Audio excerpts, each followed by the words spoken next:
Hey! Wagwan, everyone! Welcome to Film Shrapnel, your one-stop spot for everything movies. My name's Tobias, and that wanker over there is Craig. Yeah, it's me.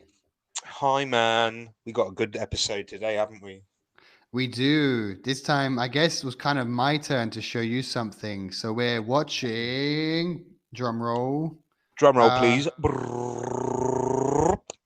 Big Trouble in Little China from Yeah, 1986 by John I know. Carpenter.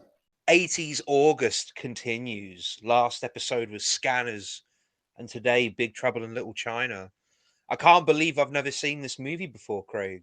I'm really surprised you haven't. I really thought this would be something you've seen ages ago. Yeah, and it's the sort of thing I've been meaning to watch, and it keeps getting past me. I'm a big John Carpenter fan, but I'm not a huge Kurt Russell fan. I think that might have been what stopped me. But I love him in this movie. Yeah, actually, one of my notes that I was going to get to at some point was that I really like Kurt Russell in this film. I Yeah, think he's really fun to watch. He's very funny. yeah, he's a good laugh. I really enjoyed his performance in this. Yeah, Really liked it. I'm not used to seeing him play humorous roles. Yeah, no, I think I've seen him in a couple of roles, although they're escaping me now. I think Death Proof is sort of a comedy. I think he's trying to like bring some humor to it. Hmm. Um, I've always tried it. I've always read Death Proof as a comedy anyway. Maybe I'm very, very, off the mark there, but yeah, I think there's a real attempt at humor the whole way through that movie. Yeah, we still need to watch that one, by the way. That's on our list. Yeah, Uh, yeah, we got to get round to Death Proof and Planet Terror. yeah, definitely. By the way, also a random little fact from me. I first saw this film at the Prince Charles Cinema in Leicester Square as part Ah. of a John Carpenter marathon that went from 9 p.m. to 9 a.m. in the morning. Oh, I'm so jealous. I'm Yeah. so jealous. What other films were in the marathon? So they had Halloween, Of course. The Fog, The Mhm. Thing, Yes, great. this film, Big Trouble in Little China, and there must have been at least two more films which escaped me right. Oh, obviously Escape from New York was in there. Okay, good. And there was definitely at least one or two more films in there to make it that long. And there was at least like Escape from 15 LA. minutes between. I don't think that was there because I haven't seen that film. I have no memory of it, so I don't believe it was part of it. What about They Live? Ah, They Live. That probably was They Live was in it. Yeah, definitely for That, sure. that's easily my favorite John Carpenter film. They It's a Live. fantastic film.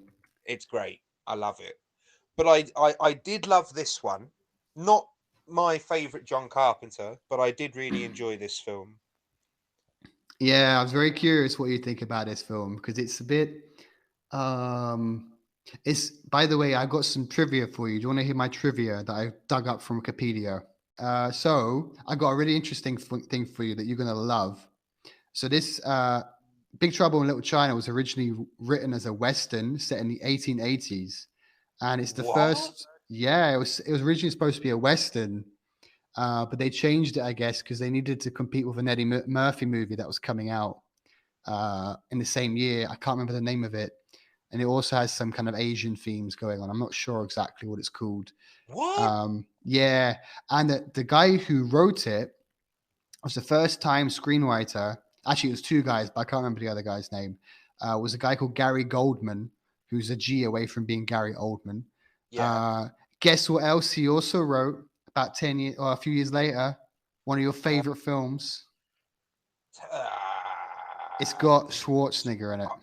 I was just gonna say, was he like a writer on a Terminator film or Total Yes. No, not. Recall? Yes, Total Recall. This guy wrote, the guy who God, wrote this wrote, yeah, that's so fuck. crazy, right? I was reading up on him on Wikipedia. Had a big legal thing with Disney a few years ago. Because you remember Zootopia? Mhm. I don't know if you heard this, but apparently Zootopia, this guy Gary Goldman like pitched the idea of Zootopia potentially to them like twice before, and they rejected him twice.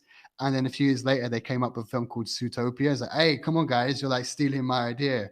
But apparently, he lost in court, which is kind of sad, actually. But yeah, Oh, it's an interesting piece of trivia. Another piece of trivia I'll give you as well.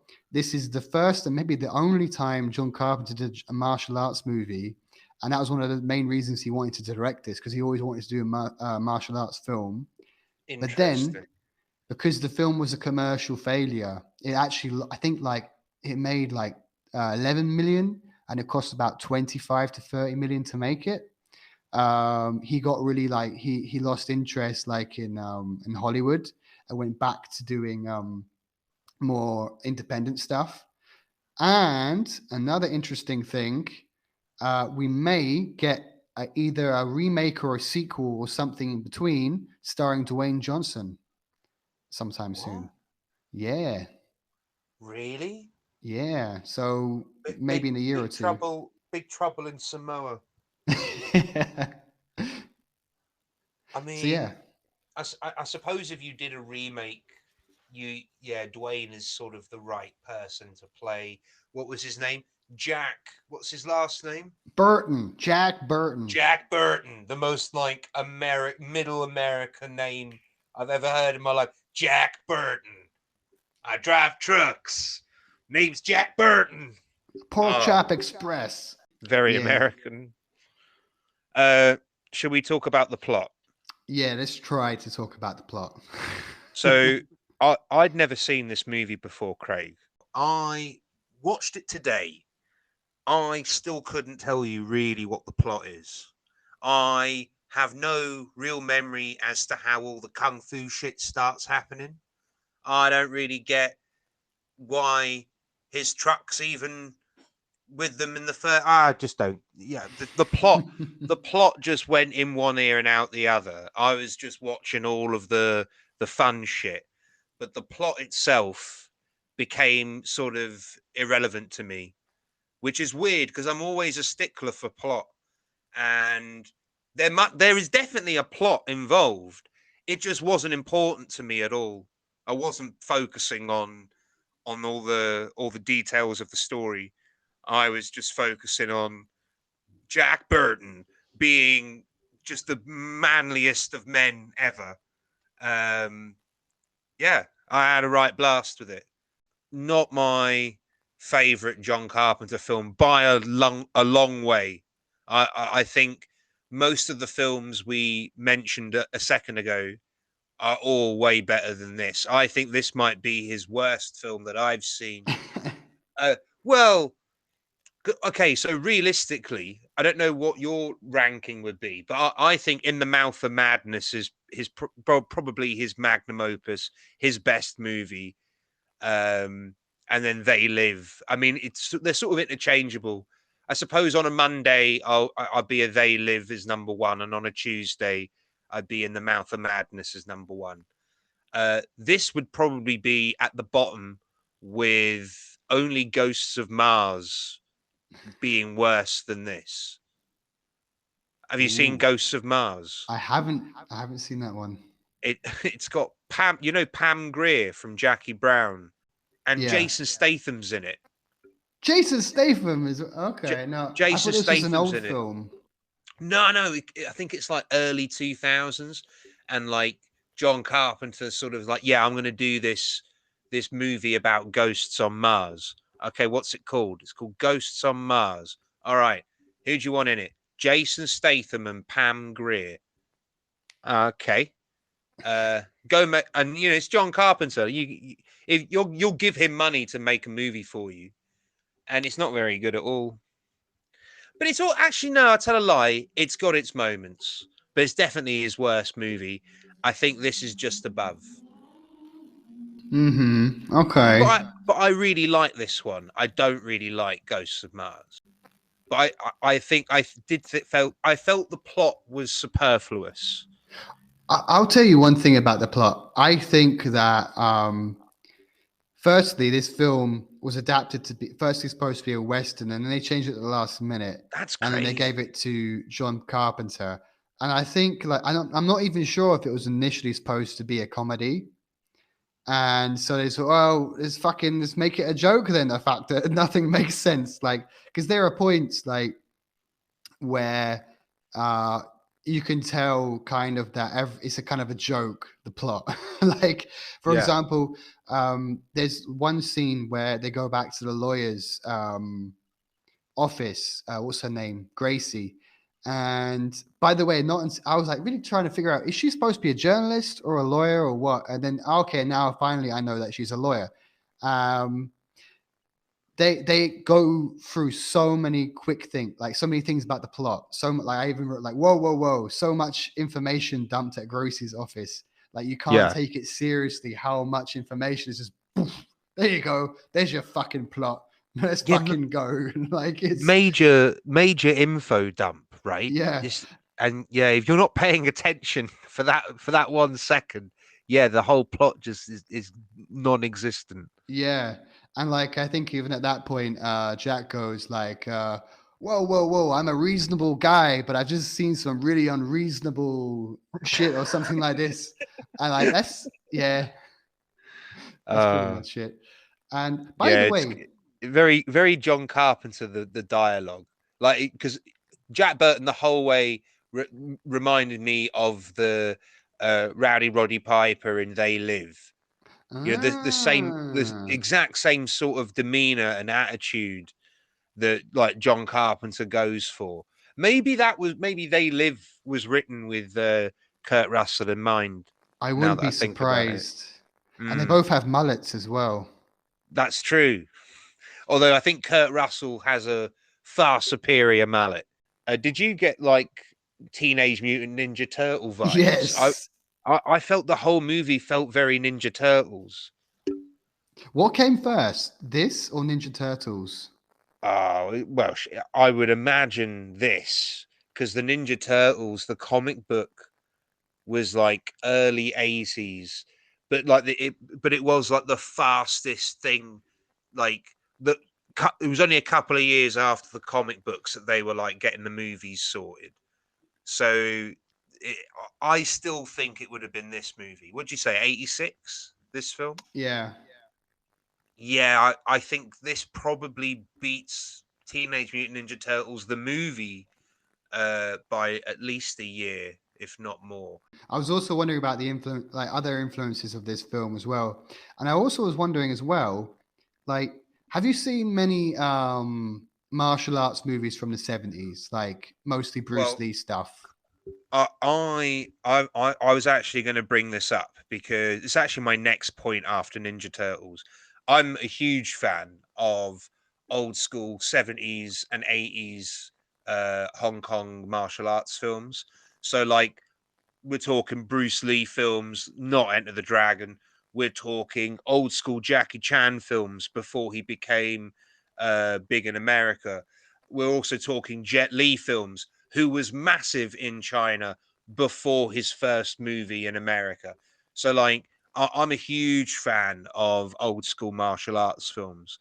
And when I'm watching this film, all the fight scenes, it's very, very clear to me that John Carpenter's influences stem from Hong Kong 70s action and 80s. It's the choreography is great. However, I don't think he shoots it correctly. Mm. If you can look up Jackie Chan talking about it on YouTube, but he often talks about how in Chinese cinema, when you're doing action, you often do a wide shot. You let the action play out. You only zoom in on really impactful moments, but the artistry of the kung fu, like you want the audience to be able to see that. So they often do wide shots and let the dance of the choreography play out. Whereas American films uh, are snappier. So they like to put in these edits to make things feel faster. If you watch like an edit in a Chinese film to sort of make an impact of a punch feel heavier, they'll actually edit like a few frames early so it feels like the punch is taking a little bit longer even to hit its target. Whereas in American films, they'll often edit out all of these little moments just to, you know, make it snappier, make it feel high octane and faster paced.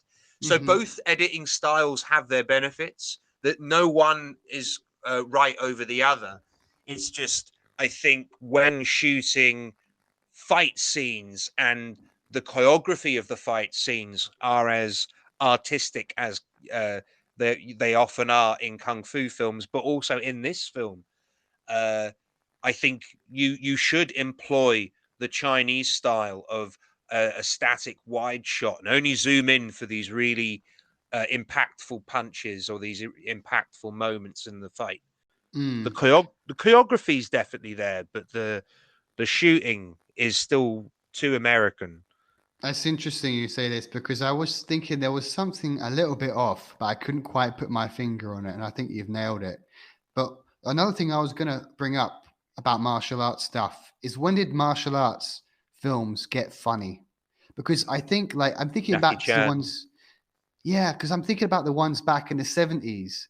They were quite serious. Hmm. Like I think of Bruce Lee films as quite serious. Like that's mostly what Oh I've seen yeah, from the 70s. And then suddenly in the 80s, it's like comedy and martial arts. And it's like they just seem to go hand in hand. Like, yeah. yeah. No, you've got Jackie Chan to thank for that. He really pioneered that. You know, his biggest influences were like people like Buster Keaton and Charlie Chaplin, and he was like if you watch some of Jackie Chan's older stuff, like much older stuff. So I'm talking. There's a film, and I don't actually know if these English translations are the correct titles or not, but at least on the old VHS tapes that I had growing up, there's one called Dragon Fist that I really like. That's about him like getting revenge for his teacher that was murdered. There's one called Snake and Crane Arts of Shaolin. That's fucking amazing. Highly recommend that.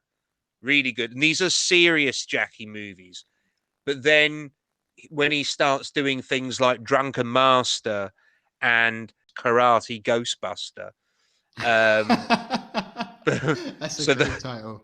I love it. I love it. It's a great movie. It's about Jackie Chan. He's just like a bit of a funny guy at the temple. So he's like a bit of a mischievous guy, you know. The monks don't like dealing with him. They're like, oh, he's so annoying. So he keeps getting like extra chores to do because he's such an arsehole. And he has to look after the library one night. And he finds this old book of the five fist technique, and it's haunted by the five masters of each technique, of each fist of this technique. And so these ghosts come out and basically teach him the kung fu that's been lost to time, like this ancient kung fu that people have heard stories about but no one's ever seen. That one's really fun.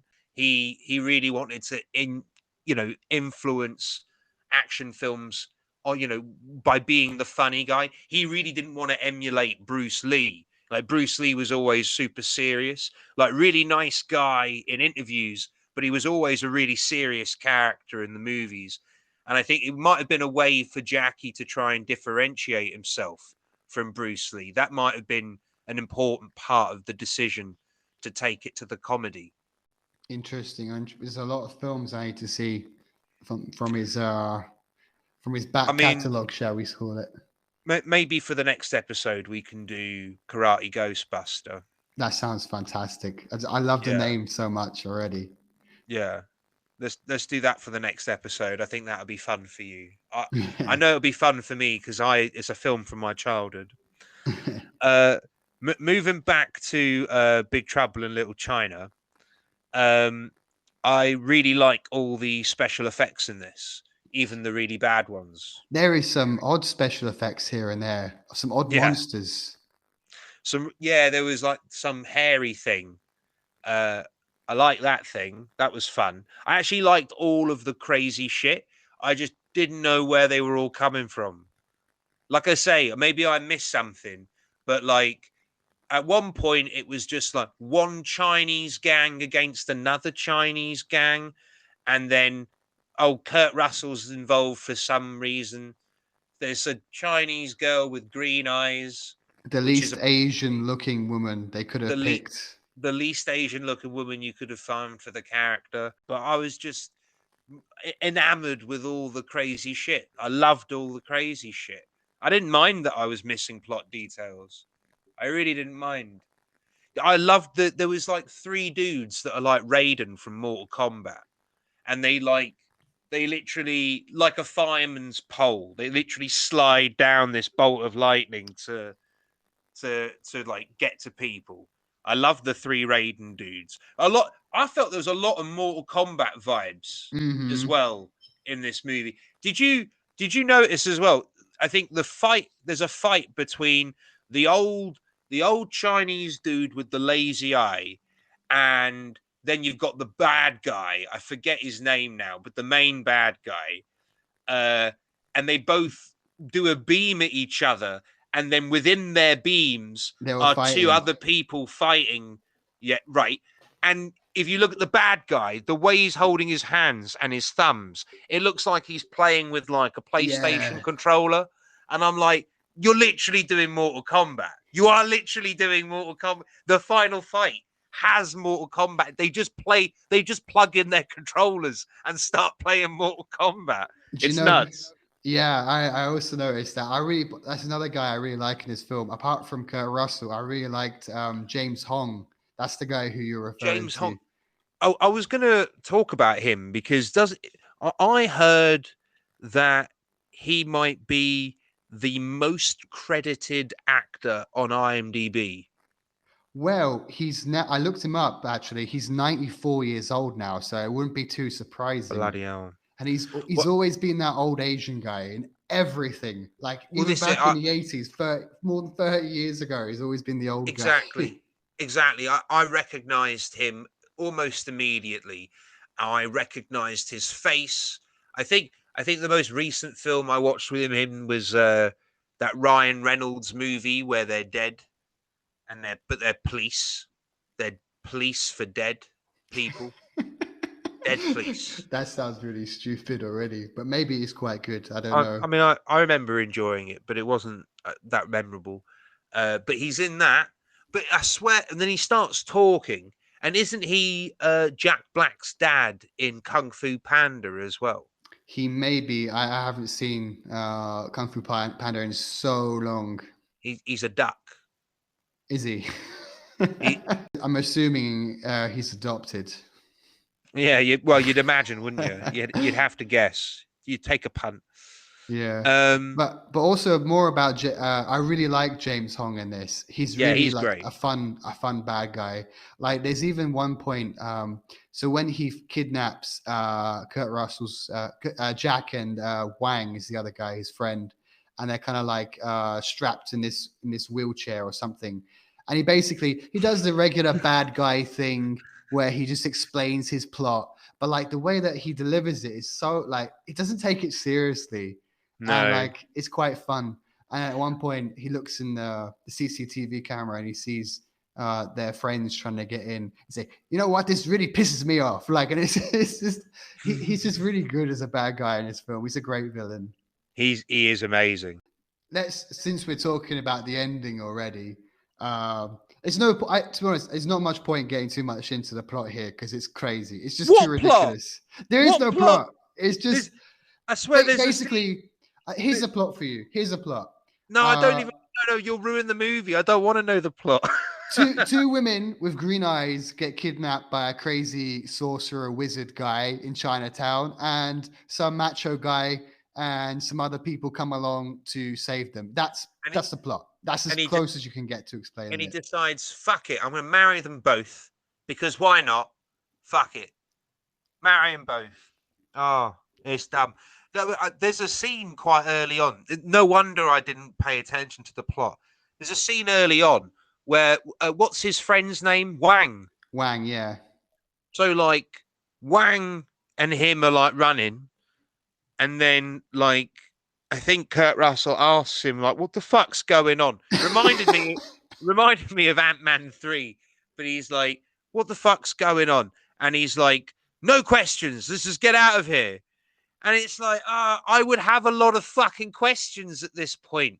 Like I wouldn't, and again in Ant-Man 3, remember we watched Ant-Man 3, and for like the vast majority of the movie, Michelle Pfeiffer is just refusing to tell Yeah. people what's going on. Even, and it's just like, no, we're just going to walk in silence for a bit. No one's going to get explained anything until it's absolutely necessary. And in this movie, at least they have the benefit of being chased all the time that prevents us getting this exposition. At least there's a reason. I wrote it down that Wang needs to explain what's going on before they get interrupted again, because they just constantly, every moment they get in within this scene, every moment they get to just take a breath, it gets interrupted almost immediately. And I like that. I like that. It provides a reason why we're not stopping the action to allow the audience to catch up. And I like that. But I do wish he'd explained what was going on, before they got interrupted, because I was getting lost. But I did like, if you're going to do it right. Have there be a reason why the conversation can't carry on or can't even begin. Do you know what I mean? I think this Mm. film does that fine. As much as I was lost.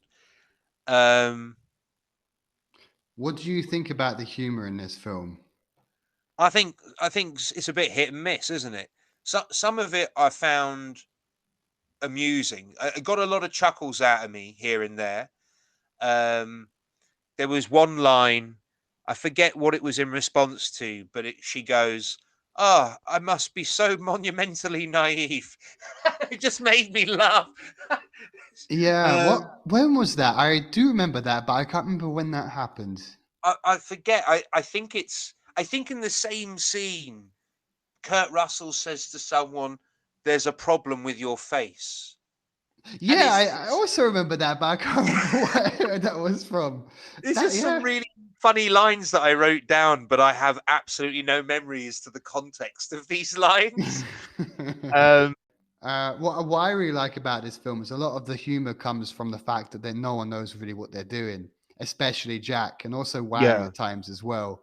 Like there's one bit where they're snooping around when they first get into the warehouse, wherever, yeah, and Wang looks around the corner. Then he goes back to Jack. Says, okay, it's clear. And then as soon as they go around the corner, there's a guy right there. And it's just yeah. so stupid. And then like after Jack falls down this whatever he falls, like when he almost falls into the well, when he on the Oh yeah, wheelchair, in the wheelchair. Yeah, yeah, and he knocks out three guys as he goes down. And like it's when he gets back, Wang's like, "Great work, Jack!" And like, he just didn't do anything. He just knocked them guys. I And know. and then there's the whole thing with the machine gun when he starts shooting at the ceiling, and then the rocks just smack him on the back of the head. He just Yeah. falls down. Like it's a great humor here and there. Yeah. there, there was one scene, and like, maybe I'm remembering it wrong, but like they're sat in the truck, and then they're watching like these two gangs throw down, and Kurt Russell sort of looks at Wang, and I forget what Wang says, but he basically says, "Don't ask, it's just Chinese shit." And then there's like magic shit going on. He's like, don't ask. It's just Asian shit you won't understand. See, Uh, that's a big thing that I wanted to talk about. Like the feet, that's how the it. huh? That's how it feels, isn't it? This. Yeah, that like in terms of race representation, this film is quite fucked a little bit Yes. here and there. Yeah. There's no way to go around. Like I actually did like I had made a whole section in my notes like on the theme of race I because mean, I think there's real Fu Manchu vibes, isn't there? yeah, it's just like one of the notes I wrote like is it racist that magic is so tied to Chinese culture in this film? And it's just accepted as yeah, that's just how it Yeah, of is. Like, course it isn't is. yeah, it's pretty Of fucked up. course, the magic. Of Yeah, course it's they just are. magic, and that's just accepted. That's real. Yeah, yeah. Chinese people see people doing magic shit all the time. It's just part of their life. Like, come on, man, that's a bit fucked up. Yeah, it's Uh, a bit silly. and another thing I wrote was that we have the white savior complex again. You know, a Oh white yeah. guy coming from the outside into some other community and basically being the hero and saving the day. But I will say though, maybe the fact that he's a bit of an idiot and he's mostly just like fumbling along kind of helps a little bit, because if he was just too amazing, like for example, The Last Samurai with Tom Cruise, he's just becomes a samurai and becomes the best and is the greatest. But in this film, Jack Burton is just this fumbling idiot who just jumps into situations and just Exactly. gets lucky. You know, So he's not. I wrote down this is what John Wick would be if he was an alcoholic. I liked how, because you can't really get much more macho American, can you, than truck driver who just decides, because at the beginning of the film he just starts up in the gang's face, doesn't he? Like he sees something's about to go down and he's like, well, I'm not fucking having that. I'm Jack, whatever his name is. Burton. I'm Jack Burton. Fuck you. You ain't gonna start shit. Fuck you. I love him. However, I didn't like how that, because the movie does stop for a minute to be like mega patriotic. I seem to recall. I can't find the note that I wrote down, but there's one scene like, yeah, the red, white, and blue, or some shit. You know, they go really patriotic for a scene. I think they're having a drink or something. There are two moments when I remember them drinking, either at the beginning when they're playing cards or when they're drinking that strange potion thing. That the other Oh guy. yeah, the potion thing. I like that because like they're clearly all really fucking high once they drink the Yeah. potion. And Like, they're in the elevator. You know, I feel really good. Yeah, yeah, I feel really good. I'm feeling really confident about what's about to happen. And Oh, then, by the way, a random thing. That guy, I forgot his Egg. His name is Egg. Egg something. The actor, I forgot his name. He's in. Have you seen? Oh, what's it called? There were these karate movies that I think they were from the 80s, early 90s. But I can't remember what they're called. And I remember watching them when I was a kid, and where he trains these three boys to do karate. I think, and I think there was at least three films. They were kind of a bit crappy, but not so great. But anyway, at the end of the film, when everyone's happy and celebrating back at the restaurant, is he smoking opium? You can't really see what he's doing properly, and then he just leaves. I mean that's possible, but that'd be really racist as well, wouldn't it? Yeah, that would be. I don't Yeah. like. They kind of hide it a little bit. Like you kind of see him with something with his mouth, like behind something, like some like an ornament or something. And the first thing I thought is that opium. Oh, it could be. You know, it could be. Damn, this movie that I really enjoyed is quite racist, isn't it? Yeah, yeah. Uh, did you not find it funny that there's one solitary white henchman for the bad guys, and the few times he shows up is just to get the living shit kicked out of him? Yeah, I did notice this guy, and I was Yeah, wondering, like, is he a he white looks guy like that looks a me. bit Asian, or is he just a white guy that they just threw I, in there? I don't know. I I don't know think what's he's going just a on. white henchman for this Chinese mob.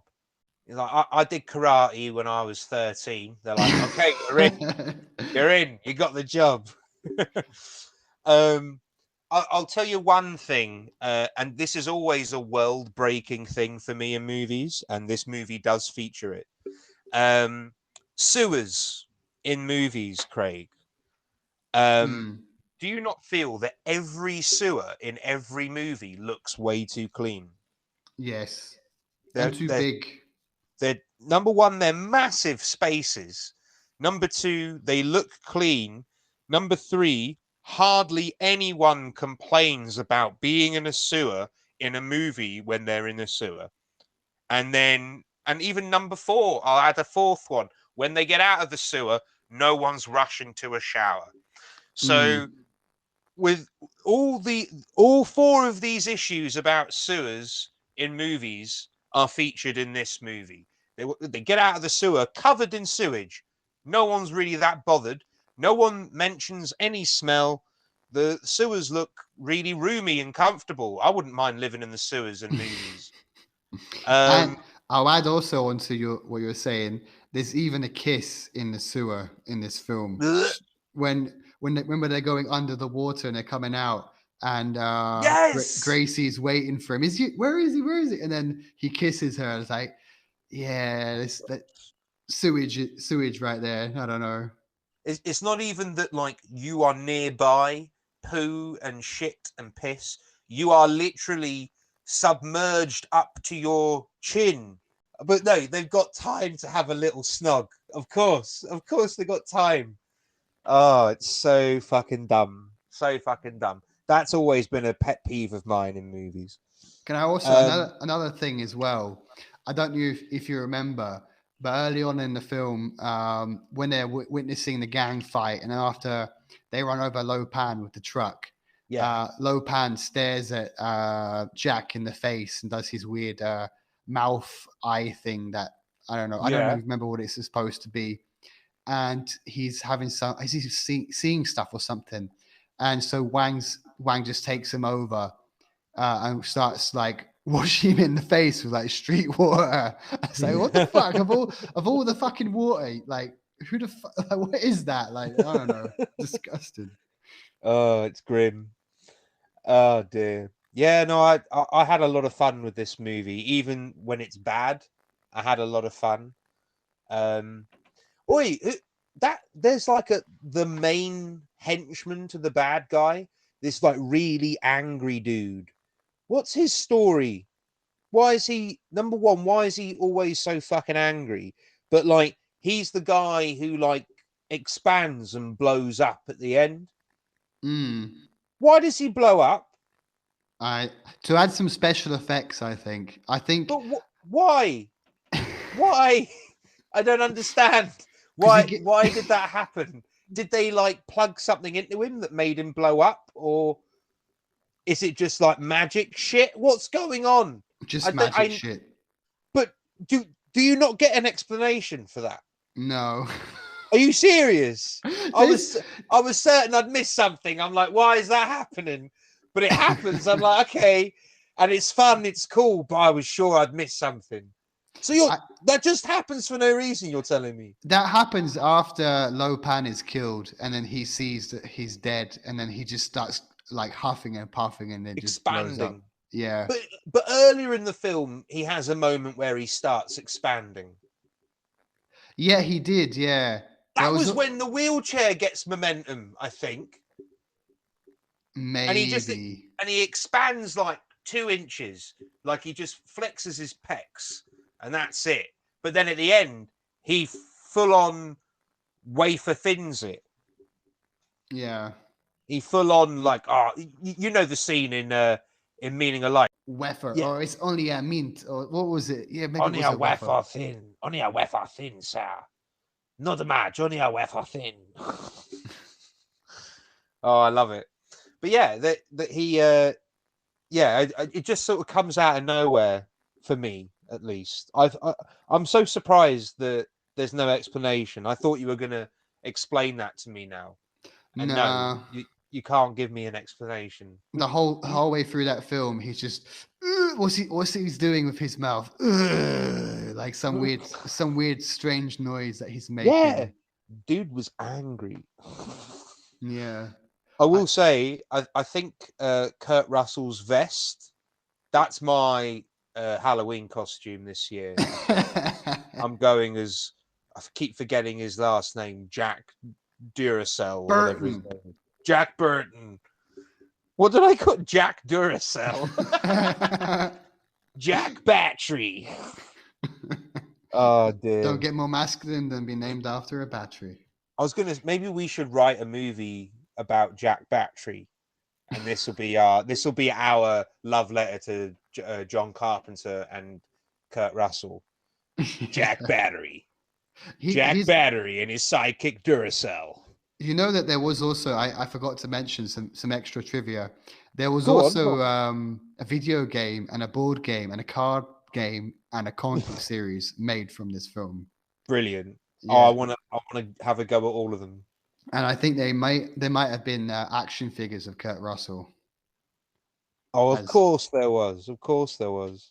yeah, I tell you, what I want, if I was to pick anything for, okay, so let's do this, Craig. If you could get an action figure of anything in this movie, what would you get? it has to be Jack Burton. Jack Burton. Not not I forget the bad guy's name, but not the bad guy. Lopan. Lopan, not Lopan. Also, yeah, I don't know. I would, You but could get both and have them fight each other.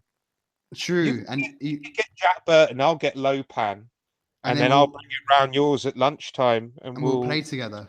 yeah, sorted, sorted. As long as your mum lets us. Yeah, I'm sure she Um, will. if I was to pick an action figure, I want that eyeball flesh blob. Yeah, You remember is that CGI? There was parts where it looked very CGI like. it's stop motion. That's got to be stop motion. Ah, I reckon that's animatronic and stop motion together. That the way they achieve that, I think. But I mean, I'm not an expert. Maybe they figured something else out. But it looks like stop motion or animatronics, together. hmm. Um, did you? I have one really. When I noticed it, I couldn't unnotice it. You know that final climax where they're in like Lopan's castle or whatever, wherever this is, and you've got these corridors. I think there's like a corridor with like a blue carpet, and you have like rows and rows of Buddhas, and it's a really nice set piece. Uh, but then when I was watching it, I just got this flash in my head of Team America, and it got me thinking. I think the end sequence of Team America, where they storm Kim Jong Il's castle, I think they've just modelled that after Big Trouble in Little China. Oh, I'm we have. certain. Like I haven't rewatched Team America since watching Big Trouble in Little China, but when I was watching Big Trouble, I just couldn't get Team America out of my head for the ending. I have to look into that and see. I can't remember. I haven't seen that film in so long. I'm pretty sure, although I haven't confirmed it because I just finished watching the film before we got on the call, so I haven't confirmed it. But I'm certain that Trey Parker and Matt Stone are a fan of this movie. I wouldn't be Um, surprised. we're pretty much done, right? I've got Yeah. I've got a couple of minor notes. I think it's funny that the more somersaults you can do, the more somersaults and backflips in a row that you can do, the stronger your character gets. It's always in all these movies. It's like the more you do backflips towards the bad guy, it's like you're charging up whatever you're Yeah. about to do. So it's like the more you can do, the more impactful your punches become. Um, it's all in the reflexes. I wrote that down because that's a pretty good line for a pretty good moment. I think that's when he throws the knife into Yeah. Lopan's head. That's pretty cool. Um, But also, I'm but before that, when he tries the first time to throw the knife and Lopan moves out the way, it just hits the bell. And like you just see his reaction, then you see Lopan's reaction, and then you see Gracie's reaction. It's like, oh, you twat, you yeah, fucked up. And yeah. it's just really like it's very funny how they did that reaction. I agree. I think it's it's a really funny moment. I think the whole film is a really funny film. I like the humor. I like the action. I still have no idea what the plot is, but I liked it. What made me laugh even more at the end as well when he's leaving, and it's like he's too much of a macho truck driver to settle down with a woman. Fuck no, I'm too manly. You don't get a kiss goodbye. Yeah, it just feels like back in the 70s and 80s. In order to be macho, you just had to be an asshole. Just see Yeah, an asshole, but like an asshole that will still do the right thing, push come to shove. Like, okay, I'll deal with the fucking Chinese mob for you. Okay, even all right, they're magic. I'll deal with it. Fine, but no kiss goodbye, bitch. It's just nuts. Oh, it's nuts. And there's also, if you remember at the beginning where he's talking on the radio like a crazy person, like some Yeah, kind yeah, of nutcase who's just talking to anybody who will listen on the Park Chop yeah. Express. The And like, Park Chop Express. it's like I told my second wife, I never drive faster than I can see. Besides that, it's all in the reflexes or some bullshit. Like, could you imagine just fucking listening to the radio and you hear this fucking crazy guy? And there's some other stuff he says as well, like when you're in a rest or like a pit stop or a restaurant or something, and someone pins you against the wall and say, "Have you paid your dues?" And say, "Yeah, I paid my dues. They're in the mail," or something like this. It's fucking crazy as shit. I don't know where the fuck that came from. I I have no know. idea. I'll tell you where it came from. John fucking Carpenter. It's so John Carpenter. The dialogue is super John Carpenter. Even the music as well. Like the very first song for the credits. Like that was the first note I wrote down. Was the music is just so like 90s John Carpenter. Like In the Mouth of Madness. The music in that, very, very much reminiscent of the music in this. I felt that sort of like hard rock sort of feel, Mm. electric guitars, and because personally, I think the best music John Carpenter ever wrote was for the Halloween movies. I think that the score for that is just exquisite. One last thing, I just remembered that happens. Another Go on. stupid, because I love all the every time that something stupid happens. I love that's one of the things I love about this film. Mm-hmm. Uh when they're in the wheelchairs the first time and blindfolded, and they Yeah. manage to like get the blindfolds off and remove whatever's like tying them down to the wheelchair. And then one of the guys comes in and brings in someone else, but they have to pretend that they're still like blindfolded. And then Jack jumps on the guy and like don't move or some shit, and then he just knocks him off. And he jumps back on him later, and he's like, so you see that you don't see it for a second, but then a bit later, when they're about to escape, Wang's about to go. He's like, "Come on, Jack, let's go!" And like, and then you see that Kurt Russell is actually jumped on his back, so he's on the guy's back with a knife to his throat. And he's like, "How? It's like how am I supposed to just go?" Like, yeah, I thought that was quite funny. Yeah, the whole movie's been a laugh, man. A really good laugh. Should we give it a rating? Out of what? Jack Burton's. Let's give it. Let's do it out of 11 Fu Manchus. All right, out of 11 Fu Manchus. Is that too racist? Well, the film is a bit racist, though, isn't it? I Yeah, mean, but we don't have to be racist watching it. true. We can do it out of low pans then. Let's do it out of low pans. Okay. So how many? No, let's do it. How many karate chops do you give it out of 12? All right, okay. We're staying with this one now, yeah? Karate Yeah, chops out of 12. chop. You see, this film is funny. It's very influential. Good laugh. Yeah. But Not it good. is, yeah, it's got a lot of stupid shit happening in it. It's a very muddled film. It's a very ridiculous film. Yeah. But the influence, Right on all parts. yeah, you can see the like as you said earlier about potentially Team America referencing this film. I wouldn't be surprised if there's a million more things that are referenced this that we've missed. Oh yeah, for sure. So out of the sheer influence, a bit like when we were talking about Scanners, by the way, previously, Scanners has a lot of stupid little silly things happening in it, but the shit, like the influence there is just, it's amazing. Like, and I think that's a really important thing to consider. So, but Scanners, I think, is a bit better than this, even though the acting is a bit bollocks. The there's a real acting in plot. this is much better than Scanners. Yeah, the acting is better, but Scanners has a plot, and this doesn't have a plot. So Yeah, it's a funny trade-off. At all. Scanners has a great plot. Yeah. So Out of 12 karate chops, I'm gonna give it about 7.5, I think, because it's not that it's got a lot of issues, but I still really like. I'm not gonna give it the best rating. Basically, if I give it 7, it's a bit more than half, Yeah. but I still really like it. I don't know. I enjoy watching this film. It's just such silliness I mean, for me. I'm basically with you. I was going to give it a 7. I think because like if you give it a 7 out of 12, that's basically a 6 out of 10.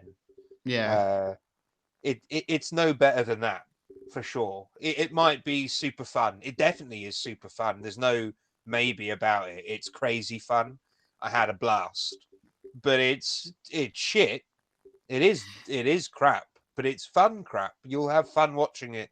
You'll definitely watch it more than once. I had a blast. I think it's great, but it's nowhere near John Carpenter's best offering. In fact, it's probably towards the bottom of his of his filmography for me. Um, there are still so many more John Carpenter films out there that aren't just a bit of fun. Like that's the thing. This film, it's great fun, but that's all it really is. Whereas other movies that he's done really can stretch you as an audience, can really Mm. make you think. I think In the Mouth of Madness is a great example of that. They Live is a great example of that. Where like he is good at making you, the audience, question reality, question your own existence. The Thing as well is a good example of that. So I think he is capable of great things. This film is not one of those things, He but it's just wanted great to fun. make a martial arts movie. Yeah, it's just that's it. It's just a good fun martial arts film, it's a martial arts film that doesn't remotely take itself seriously. It's super tongue in cheek, and it like cranks it up to 11. It'll give you everything that's a bit of a laugh. It'll give you some magic shit. It'll give you some lightning shit. It'll give you all this stuff. It'll give you people blowing up. It's really fun. It's really fun. Can't fault it for fun. Yeah, Super, not at super all. fun. All right. All right. So, thank you everyone for coming out to listen to us. We have been Film Shrapnel, and do follow us on TikTok at Film Shrapnel, all lowercase, Twitter at Film Shrapnel, capital F, capital S, and also if Spotify isn't your cup of tea, go listen to us on some other platform. We're on Apple, we're on Amazon, and any other good podcasting platform. Craig, anything you want to say to the lovely listeners out there? I ask you every time. Yeah, just keep listening to us, guys. We're really having a fun because literally, like me and Tobias used to always talk about films, and now we have a purpose to talk about films. So Yeah, keep giving us a purpose to we have. watch and talk about film. This is our outlet now. Instead of annoying people at an SU bar with it, we're annoying the whole world. Yeah, Yeah. spread out the annoyance. Yeah.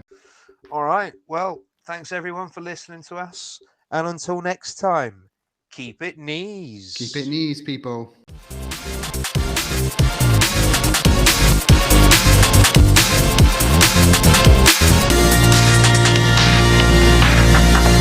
Film Shrapnel.